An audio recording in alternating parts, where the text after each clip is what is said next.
Next question we will discuss if z bar minus iota upon 2 z bar plus iota equals to 1 by 3 represents a circle whose center is C and area of triangle whose vertices are 0, 0, C and alpha, 0 is 11, then value of alpha square.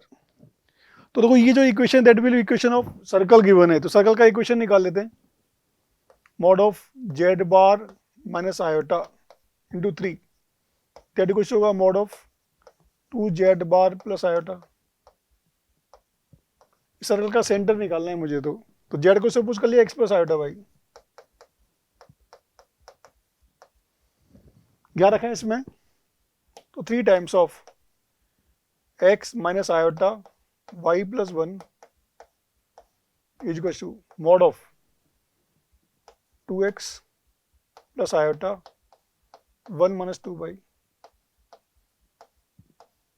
वो take mod of both side. तो 9 times of x square plus y plus 1 का whole square is equal to आएगा 4x square 1 minus 2 y का whole square. Simplify करते हैं इस equation को. 9x square minus 4x square 5x square 9y square minus 4y square that is 5y square. यहां से आएगा प्लस का 18y माइनस का 4y तो प्लस का 9 into 2 18y plus 4y 20y 9 minus 1 8 is equal to 0. इसका centre C क्या आएगा? सर्कल का सेंटर सी आ रहा है 0 कॉमा माइनस 11 बाई 5. अब आपको कहते हैं बड़ा एरिया ऑफ ट्राइंगल निकालें. इसके वर्टेक्स 0, 0 सी और अल्फा, 0 है. तो ट्राइंगल यदि ड्रॉ करें तो ट्राइंगल कुछ ऐसा बनेगा. देखो एक पॉइंट आपका 0, 0 है, एक वर्टेक्स आपका अल्फा, 0 है और एक आपका सी है. सी है 0 माइनस 11 बाई 5. इस ट्राइंगल का एरिया आपको दे रखा है 11 के इक्वल. तो अल्फा स्क्वायर निकालना है. तो एरिया ऑफ ट्राइंगल कितना आएगा? एरिया ऑफ ट्राइंगल है 1/2 mod of alpha into 11 by 5 that equal to given है 11. तो वैल्यू ऑफ अल्फा क्या आएगा? मॉड अल्फा आएगा 10 के इक्वल. अल्फा स्क्वायर कितना आ जाएगा? Value of alpha square will be 800. Next question is if both roots of quadratic equation a times of b minus c x square plus b times of c minus x plus c times of a minus b equals to 0 are equal and a plus c equals to 15 b equals to 12 2 by 15 then find value of a square plus c square. तो देखो इस question में बात करें, ये जो आपके coefficients हैं इनका सम 0 आ रहा है. A B minus A C, B C minus A B, C A minus A B C, इनका सम 0 है. तो इसका एक रूट क्या होगा?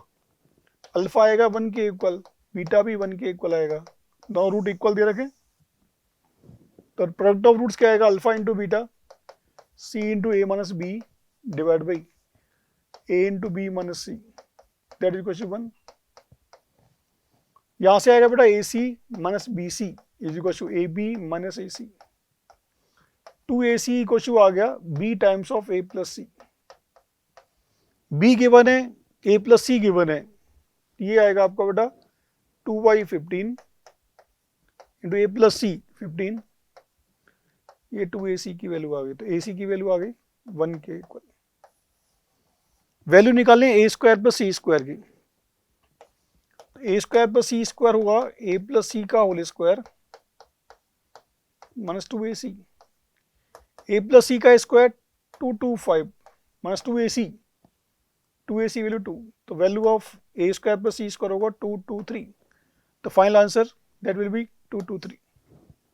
Next question is two vertices of triangle are minus 2, 4 and 5, 4 and its orthocenter is 3, 5 and centroid is C, D. Then find value of C plus 3D.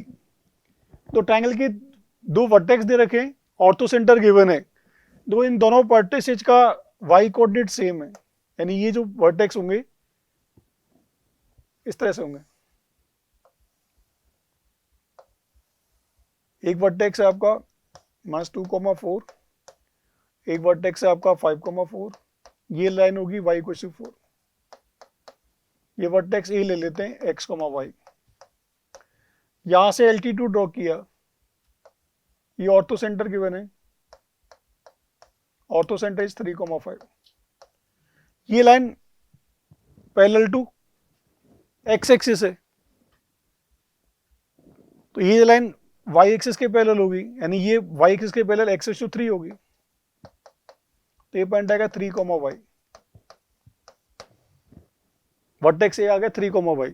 अब यहां से मुझे सेंट्रोइड के कोऑर्डिनेट आप निकालने, तो सेंट्रोइड निकालने के लिए यहां से मैंने परपेंडिकुलर ड्रॉ कर दिया। अब परपेंडिकुलर ड्रॉ किया तो आप बोलोगे slope of BH into slope of AC, इनका जो प्रोडक्ट आएगा वो -1 के इक्वल आएगा।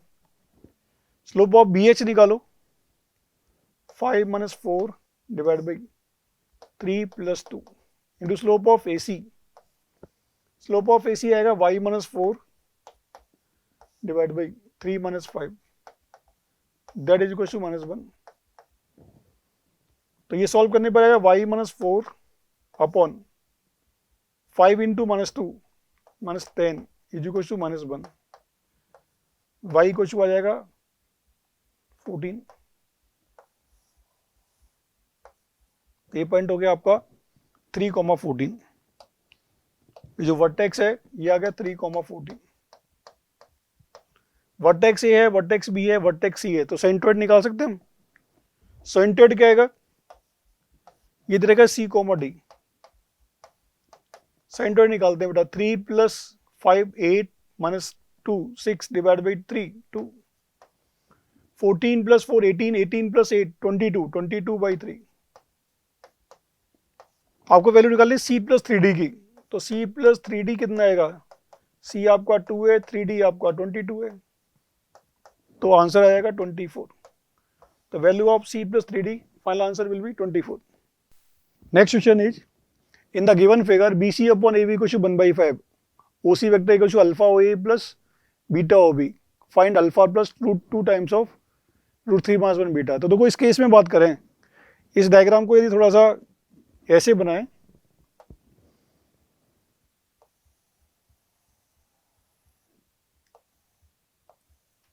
ये आपका O पॉइंट है, ये आपका C पॉइंट है, ये आपका B पॉइंट है, और ये आपका A पॉइंट है।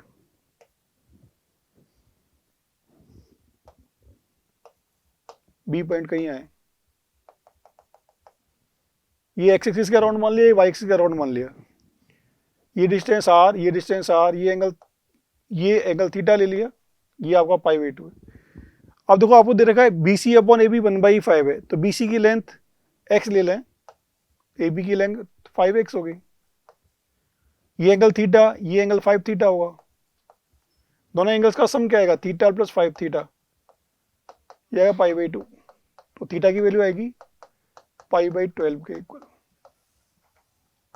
अब OC vector, OA vector, OB vector में रिलेशन निकालें बेटा। OC वेक्टर को ले लिया मैंने RI कैप, OA वेक्टर को ले लिया मैंने RJ कैप। OB वेक्टर क्या आएगा, OB वेक्टर आएगा बेटा R cos theta I cap plus R sin theta J cap. OC है, OA है, OB है, ये सारी वैल्यूज यहाँ रख दो, तो ये सारी वैल्यूज यदि यहाँ रखेंगे तो क्या बनेगा, देखो OC वेक्टर है RI cap is equal to alpha OA alpha RJ cap plus beta times of R cos theta I cap plus R sin theta J cap.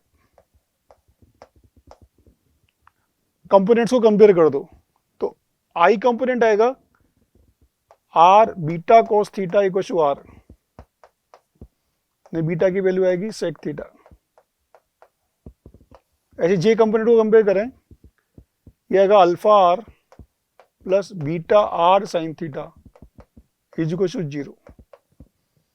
तो यहां से अल्फा की वैल्यू आएगी माइनस का बीटा साइन थीटा, यानी minus का beta ten tan theta. Beta की value put कर दो, तो बीटा की वैल्यू पुट करेंगे तो ये आपका बन जाएगा माइनस सेक थीटा पुट करने पर आएगा माइनस का tan theta. Alpha is non, beta is non, alpha beta की वैल्यू यहां रख दो बेटा। तो अल्फा बीटा की वैल्यू रखेंगे sec theta plus √2 into √3 minus 1 into beta sec theta. Theta कितना है? थीटा है π/12। थीटा को π/12 रखो, सेक π/12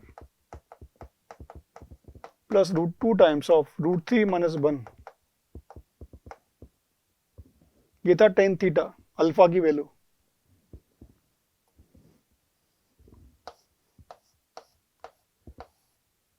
अल्फा था आपका माइनस का टेन थीटा, तो माइनस टेन थीटा तो माइनस का tan π/12 √2 into √3 minus 1 sec π/12। Value put कर दो सबकी, ten π/12 that is 2 minus √3 plus √2 into √3 minus 1 sec π/12 क्या आएगा? To √2 upon √3 plus 1। सिंप्लीफाई कर लो, minus 2 plus √3 plus 4 times of √3 minus 1 का whole square divide by 3 minus 1 minus 2 plus √3 plus 2 times of 4 minus 2 √3। Simplify करने पर आएगा 6 माइनस 3 √3 के equal. तो फाइनल आंसर आएगा थर्ड। नेक्स्ट क्वेश्चन है, if area of larger region bounded by curve y equal to mod x minus 1 and x square plus y square equal to 25। दो curve दे रखे हैं, इन दोनों से बाउंडेड एरिया, लार्जर एरिया निकालना है। तो एक तो सर्कल बनेगा, x square plus y square equal to 25 circle बनेगा, दैट इज 5,0 माइनस 5,0। और ये जो आपका कर्व है वो इस तरह से बनेगा।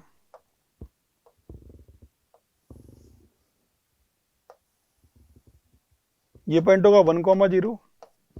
इन दोनों का ये लाइन है y equal to x minus 1, ये लाइन है y equal to 1 minus x। दोनों का पॉइंट ऑफ इंटरसेक्शन निकालें, इसका और सर्कल का। तो सर्कल का और इसका इंटरसेक्शन पॉइंट आएगा 4,3। ऐसे ही इधर वाला पॉइंट निकालेंगे तो यह माइनस 3,4। ये दोनों का पॉइंट ऑफ इंटरसेक्शन निकाल लिया है। आपको एरिया निकालना है लार्जर रीजन का, तो इसका लो नीचे वाला एरिया निकालना पड़ेगा। ये वाला एरिया निकालना है अपने को लार्जर रीजन का। तो लार्जर रीजन का एरिया निकालने के लिए क्या करो, यहां से मैंने क्या किया, परपेंडिकुलर ड्रॉ कर दिया, यहां से ही परपेंडिकुलर ड्रॉ कर दिया। ये पॉइंट ए ले लिया, ये बी ले लिया, ये सी ले लिया, ये डी ले लिया, ये ई ले लिया। ये वाला एरिया आपको रिमूव करना है। तो ये जो लार्जर एरिया आएगा that will be equal to pi r square minus ये स्मॉलर वाला एरिया, ये वाला area D A C area, area of D A C. अब area of D A C कैसे निकालोगे, 25 पाई माइनस इंटीग्रेशन माइनस 3 से लेके 4 तक सर्कल का area root of 25 minus x square minus उसमें से ये दोनों ट्राइंगल्स का एरिया हटा रिमूव कर दो, area of E A D, half of E A D का एरिया क्या आएगा, ये आएगा आपका माइनस 3,0, ये पॉइंट आएगा आपका 4,0। ई ए डी का एरिया क्या आएगा 4 into 4, 1/2 4 into 4 plus area of A B C, A B C का एरिया निकालेंगे तो 1/2 3 इंटू 3। इस टोटल एरिया में से ये रिमूव कर देंगे तो 25 पाई माइनस, इसको इंटीग्रेट कर लो, root of a square minus x square का इंटीग्रेशन ये होता है x/2 root of a square minus x square plus a square upon 2 sine inverse x/a। -3 से लेके 4 तक, माइनस ये कितना आएगा 8 प्लस 9/2। सिंप्लीफाई करें 25 पाई माइनस इस लिमिट को पुट कर दो, 4 पुट किया 2, 16 3 plus 25/2 sine inverse 4/5 minus 3/2, 3 put किया 4 माइनस 3 पुट किया प्लस 25/2 साइन इनवर्स 3/5 माइनस कितना आ जाएगा 16 प्लस 9 25/2। सिंप्लीफाई करेंगे तो ये जो आंसर आएगा that will be equal to आएगा 75 पाई अपॉन 4 प्लस 1/2। तो फाइनल आंसर आ जाएगा बेटा first option 75 pi upon 4 plus 1/2। Only simple सा क्वेश्चन था, एरिया बाउंडेड बाई कर्व थी। नेक्स्ट क्वेश्चन है अपना, एक फंक्शन f(x) दे रखा है ln x, एक फंक्शन g(x) दे रखा है x⁴ minus 2x cube plus 3x² minus 2x plus 2 divide by 2x² minus 2x plus 1, then domain of f of gx। f of gx के बारे में बात करें तो f ऑफ gx क्या हुआ, यह ln ऑफ gx, और ये कब डिफाइन होगा जब gx पॉजिटिव हो। gx का मतलब x⁴ minus 2x cube plus 3x² minus 2x plus 2 divided by 2x² minus 2x plus 1, that should be greater than 0। इस क्वांटिटी का डिस्क्रिमिनेंट निकालें बेटा, 2x² माइनस 2x प्लस 1 का, इसका डिस्क्रिमिनेंट नेगेटिव आ रहा है, ये तो ऑलवेज पॉजिटिव होगा, तो क्रॉस मल्टीप्लाई कर दो, x⁴ minus 2x cube plus 3x² minus 2x plus 2, that should be greater than 0। अब इसके फैक्टर निकाल लो, इसके फैक्टर कैसे निकालेंगे, x⁴ माइनस 2x क्यूब, इसको दो पार्ट में ब्रेक कर दिया, 2x² plus x² minus 2x plus 2, यहां से x² common, x² minus 2x plus 1 2 plus 1 common, x² minus 2x plus 2 greater than 0। Simplify करते हैं तो ये बनता है x² minus 2x plus 2 multiply by x² plus 1, that should be greater than 0। इसका discriminant again negative है, इसका discriminant again negative है, तो ऑलवेज पॉजिटिव होगा, इसका मतलब x बिलोंग्स टू r, तो domain of f of gx क्या आएगा, that will be real number, तो that will be real number. तो ये जो क्वेश्चन थे अपने मेमोरी बेस्ड क्वेश्चन थे, जितने क्वेश्चन हम कलेक्ट कर पाए थे, आप अपने क्वेश्चन चेक कर सकते हैं, डेटा हो सकता है थोड़ा बहुत चेंज हो सकता है किसी क्वेश्चन में आपने हमने ऑप्शन बता दिए हो सकता है वो न्यूमेरिकल क्वेश्चन भी हो सकता है। Thank you.